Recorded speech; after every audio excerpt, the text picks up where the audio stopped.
Buenas noches. Lo primero que voy a pedirte es un seudónimo para arrancar esta entrevista. ¿Cuál has elegido? Volvoreta. Volvoreta. Vale, preguntamos siempre a nuestros invitados, a nuestra gata parda en este caso, por su relación con el mar. Entiendo que en tu caso nos iríamos a un mar gallego. Nos iríamos a un mar Cantábrico, sí, a un mar que truena por la noche, a un mar frío, gélido, y un mar donde permanentemente nos recuerda lo insignificantes que somos, ¿no? Yo creo que el mar es la medida que tiene el ser humano para saber lo pequeño que es. ¿Qué relación tienes con Galicia?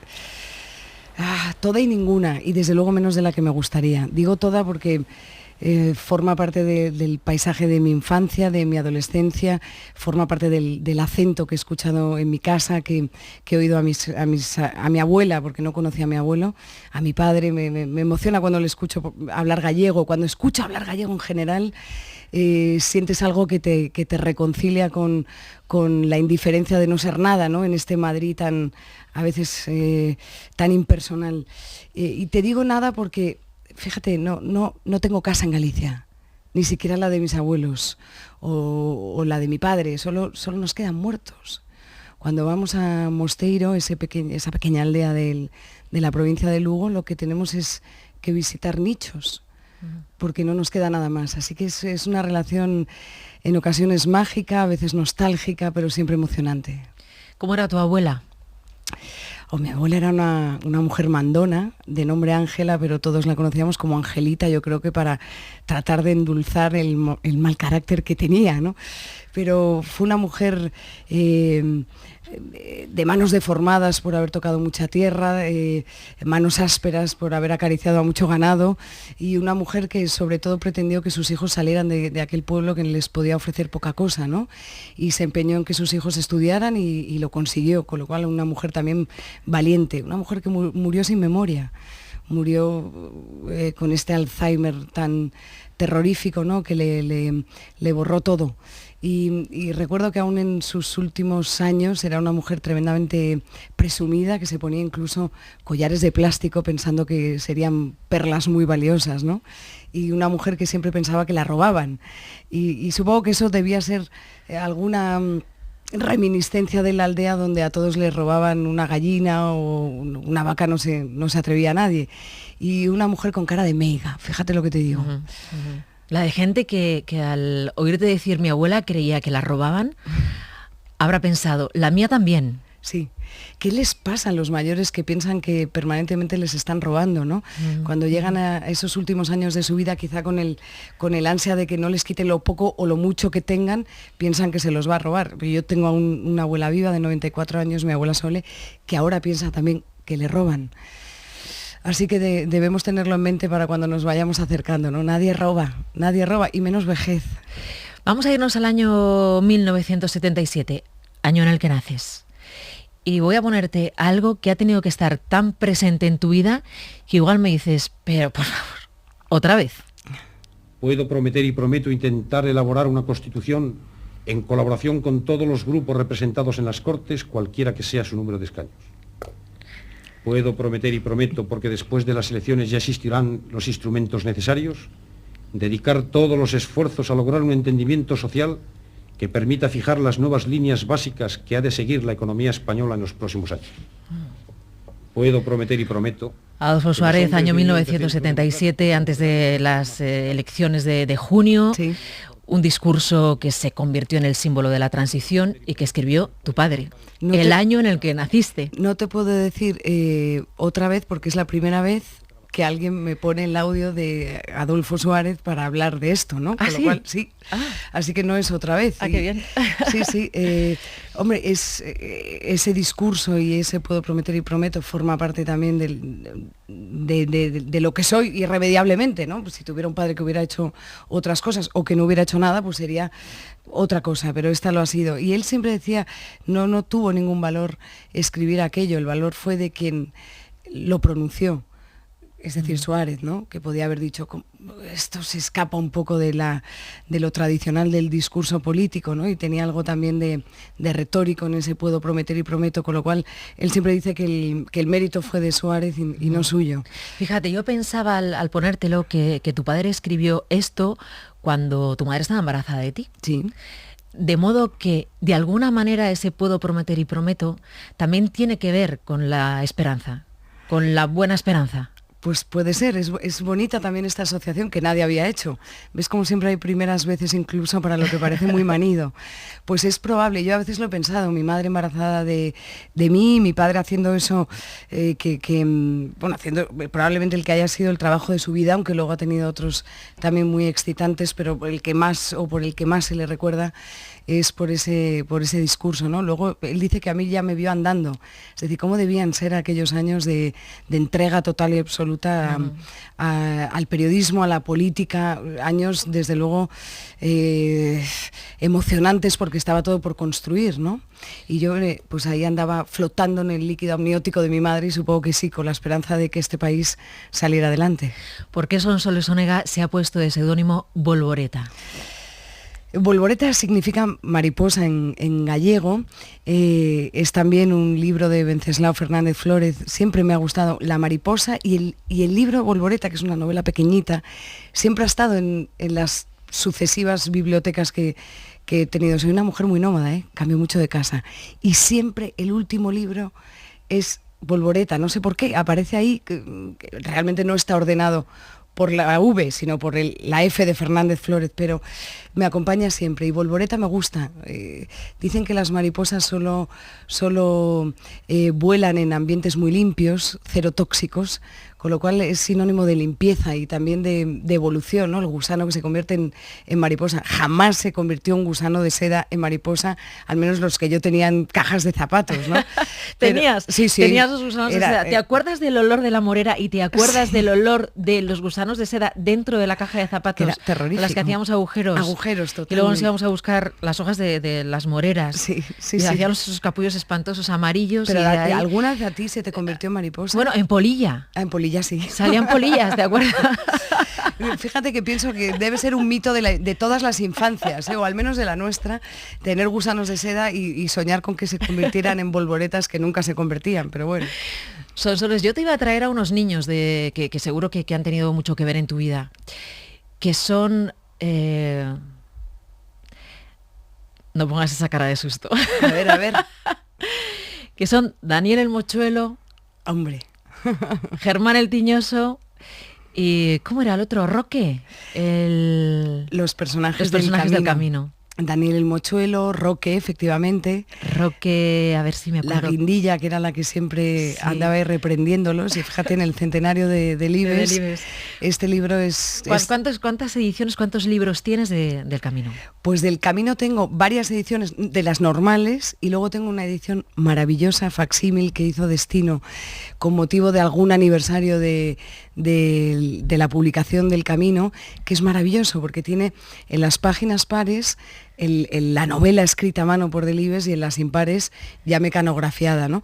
Y con todas las correcciones que él fue haciendo a mano en los márgenes, los tachones. Es una edición bien bonita que tengo en un lugar especial de la biblioteca y que espero que algún día mis hijos cuiden como yo he cuidado los libros que yo te voy heredando, pero no te creas porque... Esto es muy poco literario, pero te voy a contar que el otro día le decía a mi hijo mayor, que tiene 11 años, cuidarás los libros de mamá, no digo los que yo he escrito, digo estos que te voy a legar, porque será lo único que le pueda dejar. Y me dijo, no te ofendas, mamá, pero los venderé en Wallapop. Me produjo una tristeza suprema, ¿eh? Supongo que claro. Cumplirá años y entenderá que, en fin, que el papel ocupa espacio, pero también esconde sabiduría, ¿no? Y que decida no venderlos en Wallapop. Pero claro, me pareció tristísimo, ¿no? Pero fíjate, igual te pregunto cuántas cintas VHS tienes.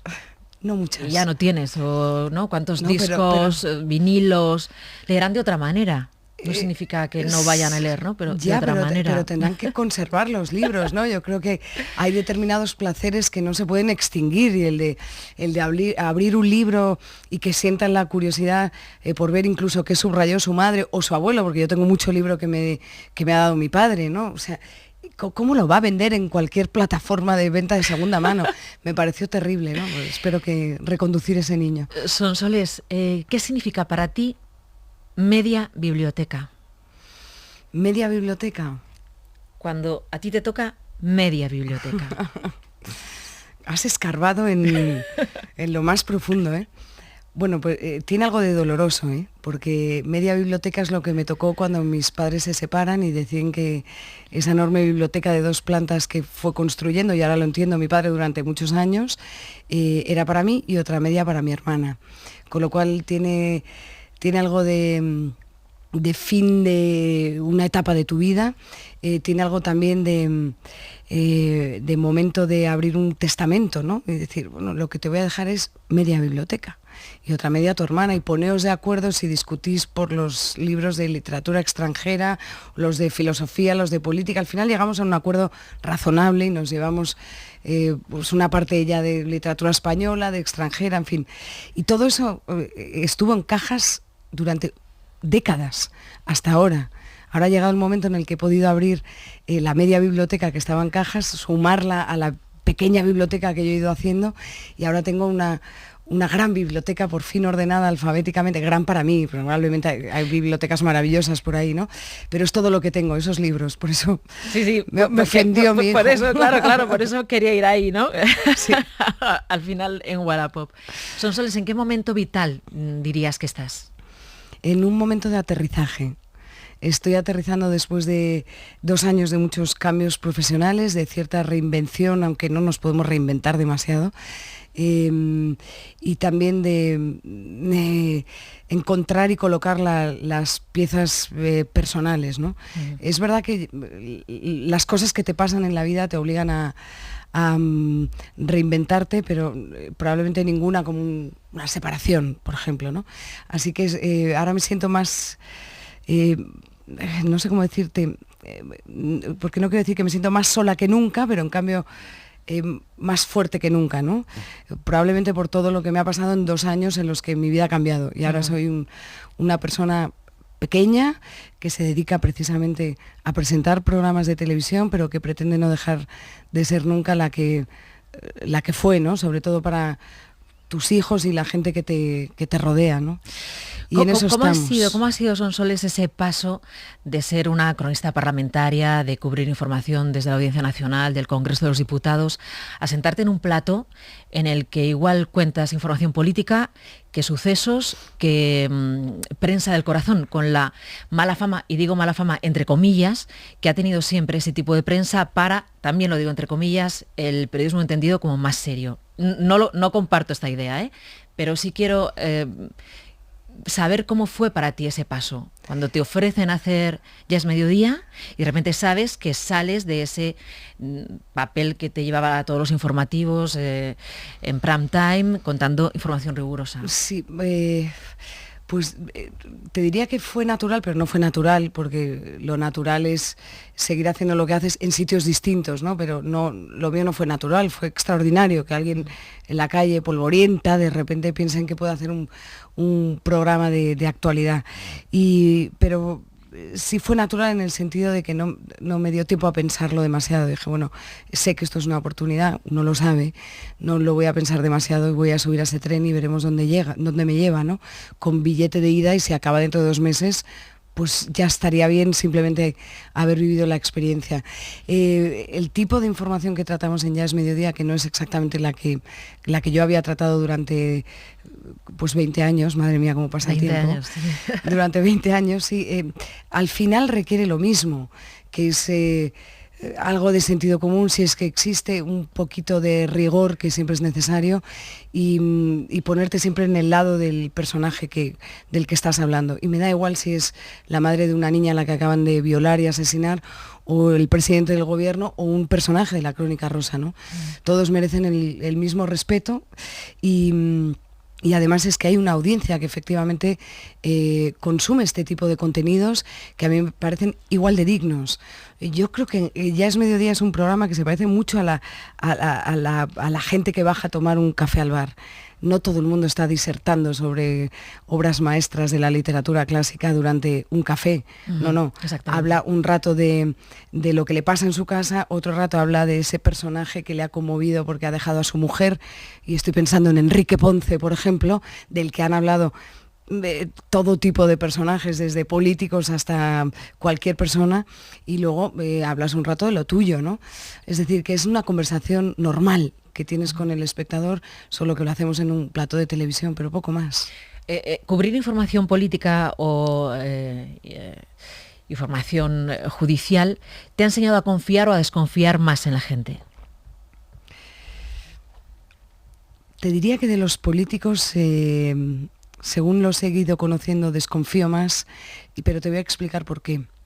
Y yo tenía una idea de la política probablemente absolutamente idealizada por lo que había vivido en casa, ¿no? Esa generación de políticos muy importantes y que hicieron cosas históricas cuando se hacían cosas históricas de verdad, ¿no? De repente llegué al Congreso de los Diputados y me encontré que, primero, el Congreso en sí mismo era un gran escenario y ellos, los diputados, eran actores.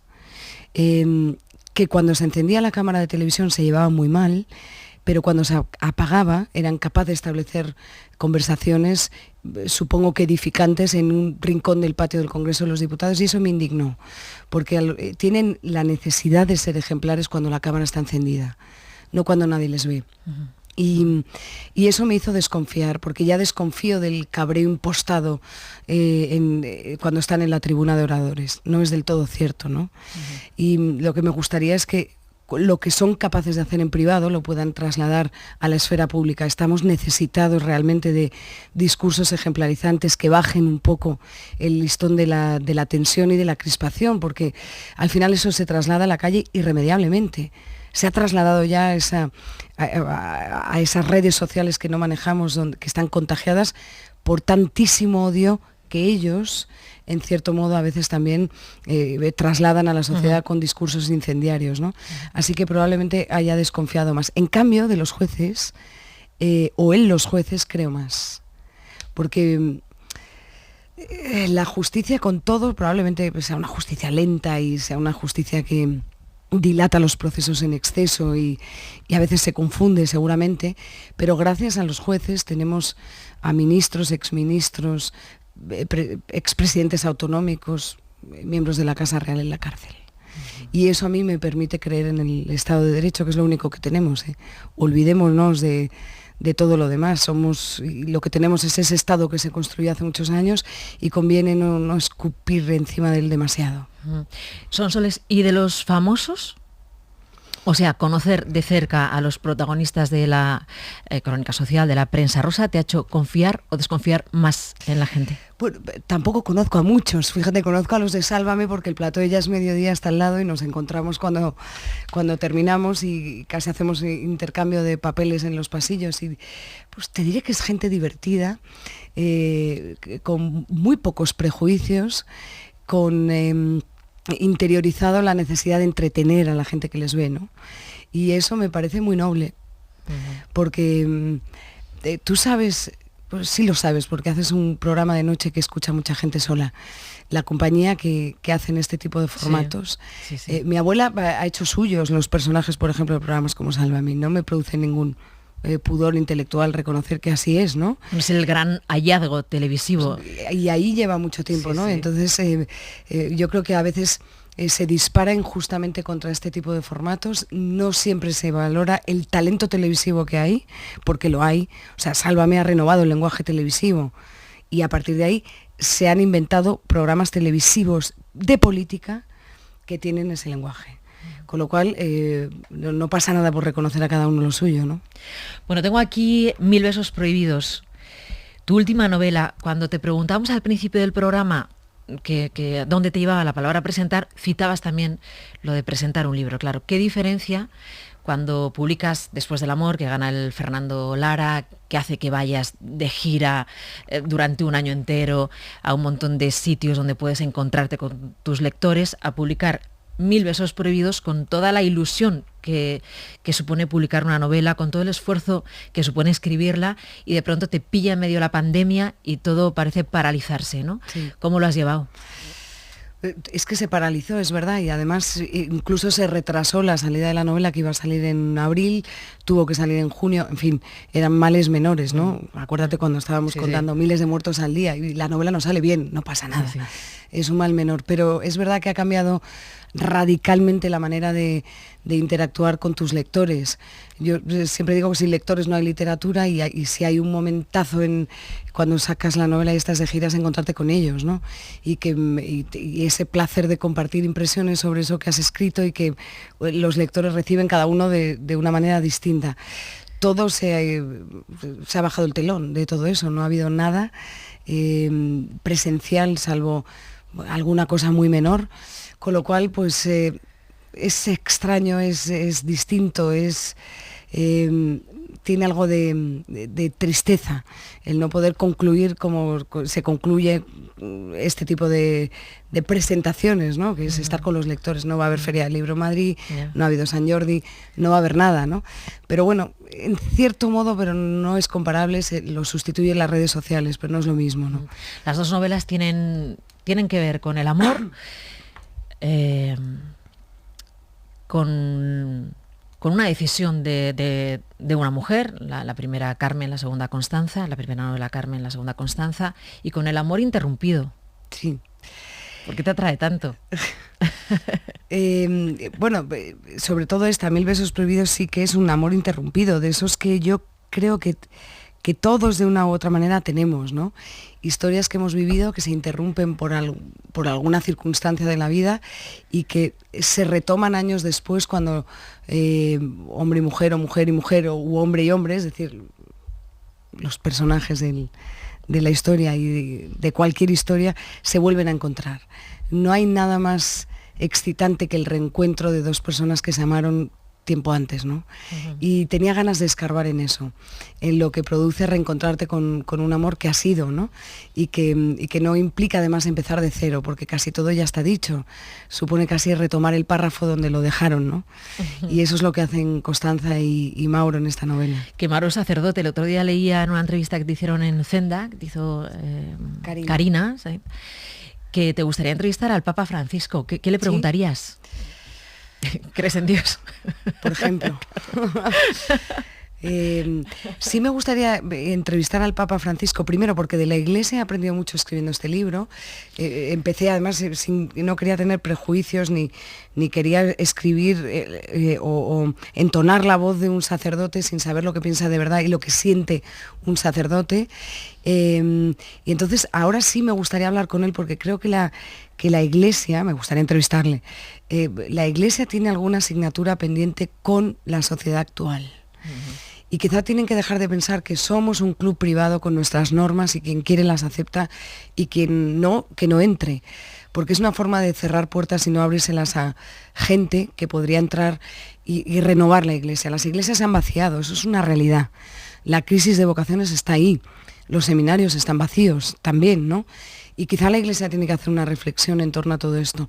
De alguna manera está en la novela esas reflexiones que se hace el joven sacerdote, pero es algo que la Iglesia debería hacer y que yo le diría al padre Francisco: oiga, usted que ha traído o ha querido traer un acento de modernidad a la Iglesia, del paso. ¿Tú crees en Dios, Sonsoles? Yo sí, pero no necesito intermediarios. Yo creo en Dios y probablemente primero por formación, es decir, cuando no tienes la posibilidad de elegir, y después por convicción. Y me sana, a veces me sana.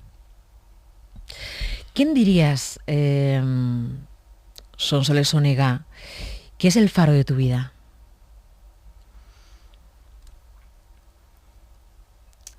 Pues probablemente mi padre.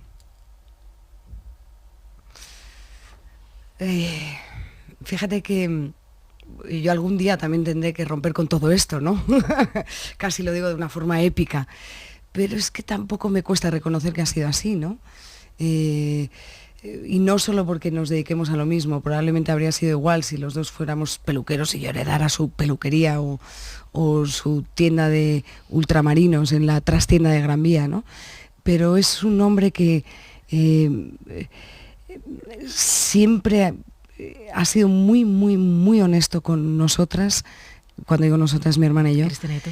que lo he visto actuar con honestidad en sus trabajos, por los que ahora casi transito con sus mismos zapatos, ¿no? Viendo lo difícil que es hacer esto. Y un hombre contenido en sus elogios, contenido también en sus críticas, que nos ha enseñado a ser muy libres y a elegir lo que nos ha dado la gana toda la vida, ¿no? Sin mirar con ojos censores si nos estábamos equivocando alguna vez. Así que es y será el faro de mi vida. Hemos incorporado esta temporada una pregunta de los oyentes. Los oyentes dejan una pregunta sin saber quién es el invitado o la invitada y se la ponemos al invitado, en este caso a ti. A ver. Vale. Buenas noches, fareros. Me gustaría saber cuál fue la ocasión en la que el gato pardo ha pasado más vergüenza en su vida. Gracias. Ay, es buenísima. Es buenísima. Ay, pues déjame pensar. Ay, te puedo contar una anécdota muy buena, Mara. Y pasé una vergüenza terrible. Mira, acababa de empezar a hacer tribunales en la Audiencia Nacional para CNN+. Y entonces hay una especie de protocolo que todo el mundo debe cumplir cuando empieza, que era entonces ir a saludar al fiscal jefe de la Audiencia Nacional, que en ese caso, en aquellos años, era Eduardo Fungairiño. Eduardo Fungairiño era un hombre que iba en silla de ruedas, que tenía una enfermedad que le impedía mover las manos y el largo, etcétera, de vicisitudes físicas que padeció aquel hombre, ¿no? Entonces pedí audiencia, pues se pedía audiencia con el fiscal, me la dio y cuando entré yo le quería dar la mano y entonces cogí su mano, inerte, sin fuerza, y la solté y rebotó sobre la mesa. Pasé una vergüenza terrible, Mara. Y le miré y le dije, discúlpeme, perdone. Me faltó decir, no volverá a ocurrir. Te faltó decir, no lo sabía. Exacto. Y me dijo, no pasa nada. Y ya a partir de ahí ya le presenté mis respetos y casi mis credenciales. Empiezo a hacer tribunales y cuento con usted, y no le debió gustar que CNN Plus fuera del grupo Prisa y esas cosas, ¿no? Pero bueno, eso eran cosas menores. Pero pasé una vergüenza terrorífica. Bueno, Sonsoles Onega, Bolboreta, te agradezco mucho que te hayas asomado con nosotros al Faro. Me ha hecho mucha ilusión el reencuentro, porque los oyentes no lo saben, pero nosotras coincidimos uno de los veranos, hablabas antes de hace 20 años, por ahí. Que hicimos la noche, el hablar por hablar aquí en la cadena SER. Sí. Y yo te miraba con verdadera admiración desde el otro lado y decía, yo algún día quiero ser como Mara Torres. Ha sido un gustazo tenerte, la verdad. Qué bien. Gracias, Mara. Un beso.